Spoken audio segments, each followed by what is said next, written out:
Hey guys, welcome back. So I'll start this video with my first thing, a recommendation for a book. So Gary Vaynerchuk, I always just know him as Gary V, and I've seen loads of stuff on YouTube, and I've never actually bought one of his books because I never just looked it up on Audible.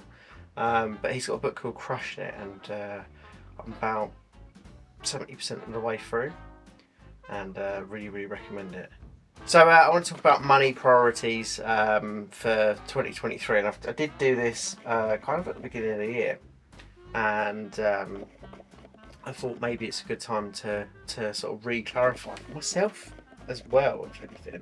So I wrote this document a while back, and essentially it stated powder coating was the first thing, because at the time I wrote this, powder coating was a bottleneck. And it's not so much a bottleneck anymore, although we do still need a new powder coating gun. So that is quite relevant on the list.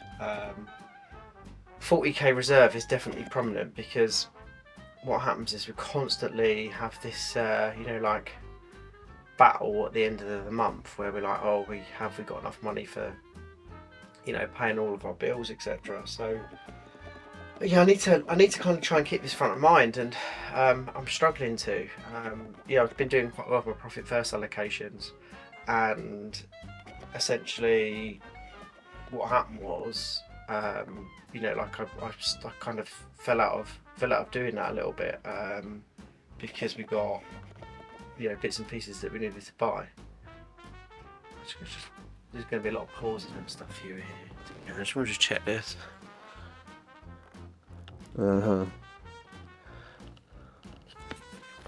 Yeah. Readjust that through the branches. Hopefully it was alright up to this point. Now, when you're looking at this list, you'll note that it actually does have vibratory tumbler on there, which we've already done. So at least that can be knocked off. And then we've got second lathe deposit. So I think these three, I think the order really kind of hasn't changed. We need to just carry on. Probably, I don't know. I say that. Do we need a powder coating gun right now? I think it would help. But yeah, okay. So yeah, and then like I've said a few times, I think like the second lathe now is going to be like basically end of the year. I think so. We're going to need 20k deposit for that.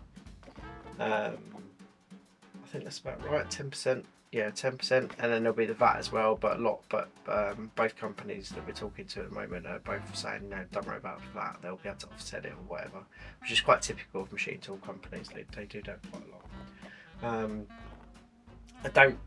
I'm not Genio photometer. Yeah, I mean, hopefully we get there, and then start building a 200k reserve. That'd be really good. And then like how my original projection of 1.245 million works out, basically £85 per lot average, which is basically just 61 lights a day on production, which doesn't sound like a lot. I always look at that number and I go, that's got to be really achievable, but we're still doing, we're back down to like 18 lights a day again. And we were kind of getting on track to get on to I think 25 to 30, and that kind of went awry a little bit while I was away. I'm not sure if the second lathe will sort that out or not. Right, so this bit, if you can add graphics bars, awesome. So basically, what with our production, what we have is we have different processes that take different times. And if you imagine that, say, machining is, say, X long, and then you've got anodizing, which is also another given time long, and vibratory finishing is the next amount of time, and powder coating is a certain amount of time, and then assembly is, well, actually a much smaller amount of time. What you need to do is look at each of those time blocks and go, which one's got the biggest time block, and then which one do we need to shrink? I would say it's going to be machining, because if I think about this logically, despite some of them having like longer cycle times. So I mean, like vibratory finishing. At the moment, we do vibratory finish for an hour, so you could argue that one might have the longest cycle time. But if you think of a micro spike spot, there's 8 machined parts in there. So all of those machined parts take a certain amount of time to machine, and they've got a certain amount of setup time associated with it. So it'll be somewhere between the two of those. We could probably go back to, I mean, vibratory finishing, we were doing 30 minutes. I'm not sure if we do need an hour yet. Mark thinks we do need an hour and we get the best finish out of it, so that's something I need to have a little look at, but he's probably right. Maybe you need slightly more aggressive media to deal with that, or maybe you just do the hour and not really worry about it too much, but it's not a massive deal because you can get quite a lot of parts in a vibratory finisher, so it's not like a big bottleneck.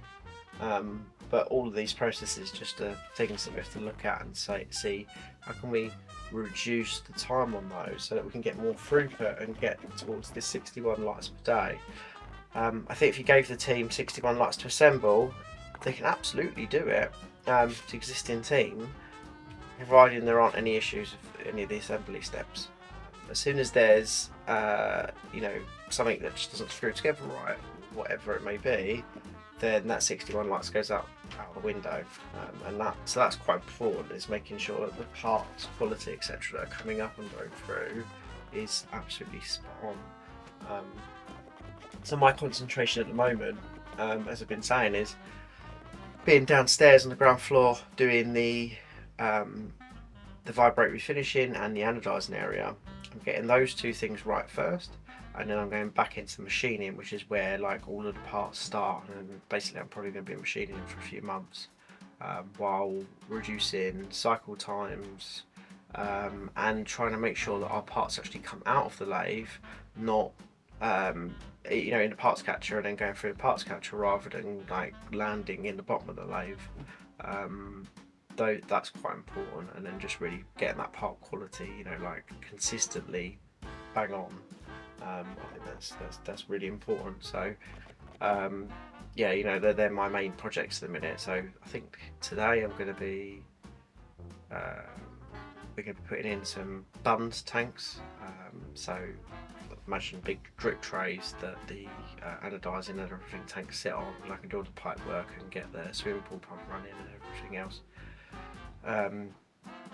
Then I've got a panel to sort out with regards to automating the anodizing bits and pieces, because I want like the air lines and all the power supply and everything in this one panel, rather than at the moment it's all sort of sitting on the floor and outside. And I want it to be like a vibratory finisher with like a power button, and you can turn this off and that on, and so on and so forth. So it all kind of like works together under one panel, which I think makes logical sense.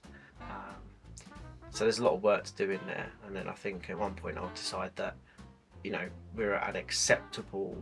This area is acceptable. It's not it's not perfect, but I can still come in and everyone else can come in and make improvements as and when. But like it's an area that actually has some flow and everyone knows how it works. And then I'll concentrate on the machining, because on the machining side we're lacking things like ejector rods and stuff, where at the moment we're using like air blast to push the part out of the subspin. And when you're using air blast, it fires the part out ridiculously fast, and so you miss the parts catcher. Whereas if you use the ejector rod, it pushes the part out, and that's consistently straight into the parts catcher.